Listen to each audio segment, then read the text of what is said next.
Hi everyone, my name is Samir and I'm very happy to be with you again in this short lesson from alifba.net.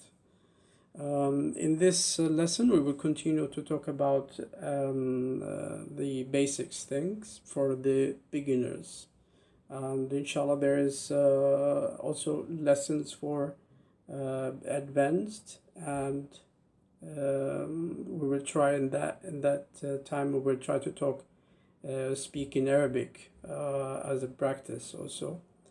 But for now, I will try to use simple English to explain this for the beginners. So today we're going to talk about how to conjugate verbs, past and present. Actually, conjugation is very easy in Arabic, and the interesting thing about conjugation in Arabic, or about verbs in Arabic, that there's no irregular verbs in Arabic in that specific meaning, like in English there is irregulars, but in Arabic actually we don't have. Just we have sometimes with some verbs a few problems about the pronunciation, and always it's related to the sukoon and the three letters, the alif, waw, ya. So it's just about the pronunciation, but in general it's easy. So let's begin. So let's say we have a verb, and always I'm always saying, if you have a verb, you have to memorize it in the infinitive, or the pure form of the verb. What does the pure form means? The pure form means, the three or the four or five, whatever the verb consists of letters. The pure form is the verb with he, with huwa.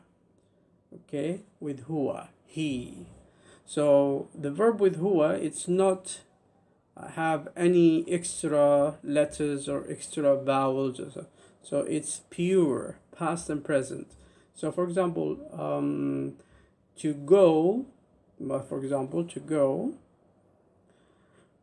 in Arabic, it's ذهب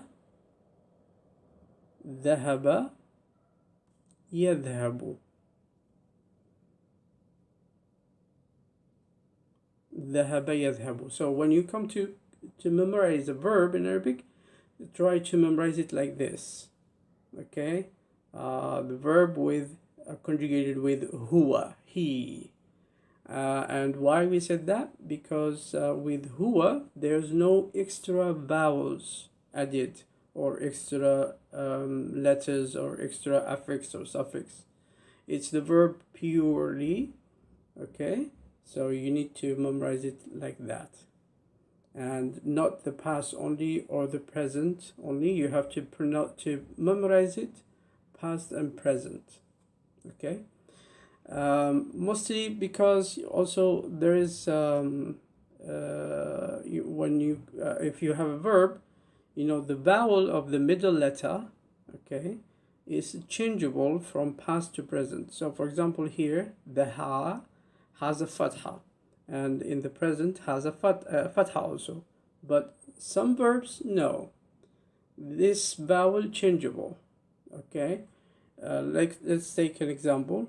To descend, to go down, for example, is here in the past nazala, but in the present is yanzilu. Yanzilu. So as you can see, okay, the za here in the past is with a fatha, but in the present it becomes a kasra. So this is very important. Okay, you need to memorize the verb past and present with huwa, he, and then from that we will conjugate it with other pronouns, huwa, hiya, hum, nahnu, we, you, etc., etc. Okay.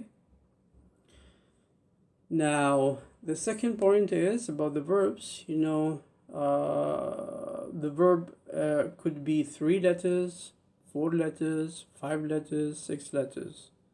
Okay, doesn't matter. We conjugated the same. Just you need to memorize the verb with huwa, then conjugated like you conjugate a verb with 3 letters.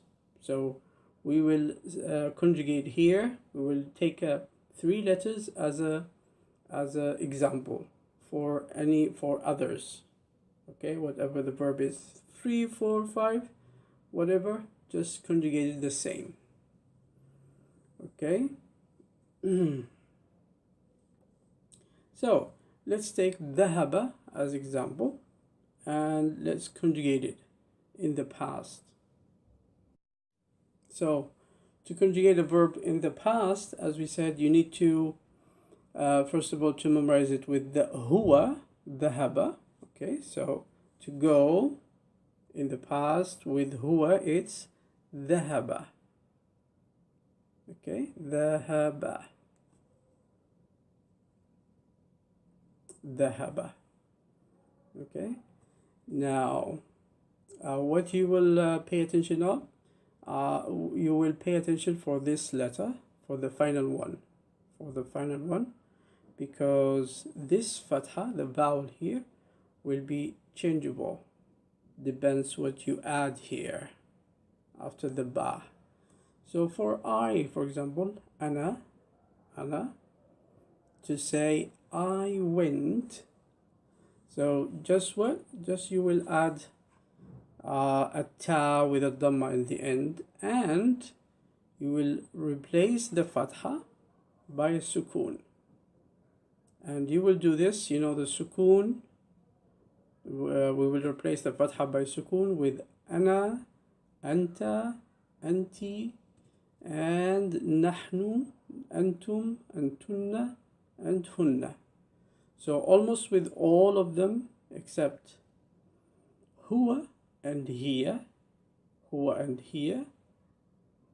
and hum. See, means the third person. We will not use a sukoon. With the third person, huwa, hiya, and hum, okay, we will not use the sukoon. There is exception from the third person, which is hunna. Sorry about that. So hunna, they, feminine, plural. Also, we will use sukoon. Okay, but so 3 exceptions here. No sukoon for the final letter. Huwa, hiya, and hum. So, for example, for ana, so we use the same ending, or the same letters, the root letters, which is dal and ha and ba, and then we will add what? A ta with a dhamma here, and the sukoon. So it becomes the, ha, same vowels here, fatha, the, ha, then ba sukoon, the hab two. Okay, the hab two means I went. For anta, you, masculine singular, it will be the habta, the same vowels. Here I made a X to say, what vowel is here, because we said, the middle letter is changeable. Could be a fatha, could be a kasra, could be a dhamma. Here you will put whatever the verb in the infinitive or pure form it has. So if the ha has a fatha here, I will use a fatha. If it's another verb's kasra, I will use a kasra here.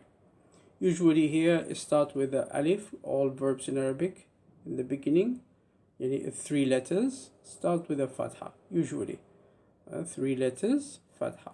But if it's more 3 letters, it's changeable, a little bit different.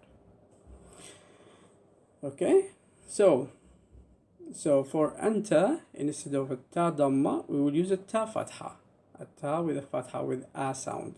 So it will be dhahab. Remember, sukun. Instead of a fatha, dhahab ta. Anti, dhahab ti. Huwa, it's the same because you know the infinitive, the pure form is huwa. He, so the same will be the same. Huwa dhahaba. He went. Hiya dhahabat. Same dhahaba but extra what? Ta with a sukun. And remember, huwa, hiya, hum, the fatha will stay. Will not change it to a sukun. So huwa dhahaba, hiya dhahabat. Now nahnu, we, will be with a na at the end and a sukun here. So nahnu dhahabna, we went, dhahabna. Antum dhahabtum, antunna dhahabtunna. Hum dhahabu. Now with hum we will add a waw and alif. So because of this waw, this letter, the final one, will take a dhamma because of the waw. It's a weak letter. So if it's a ya, we'll take a kasra. If it's a alif, fatha. This is effect on the letter before. So here dhamma. Instead of sukun or a fatha, it's dhamma. Okay, u sound. So hum dhahabu, hunna dhahabna, hunna dhahabna. Now let's take another verb. Let's take another verb. Let's say now more than 3 letters. Let's say the verb to finish, to complete, which is akmala.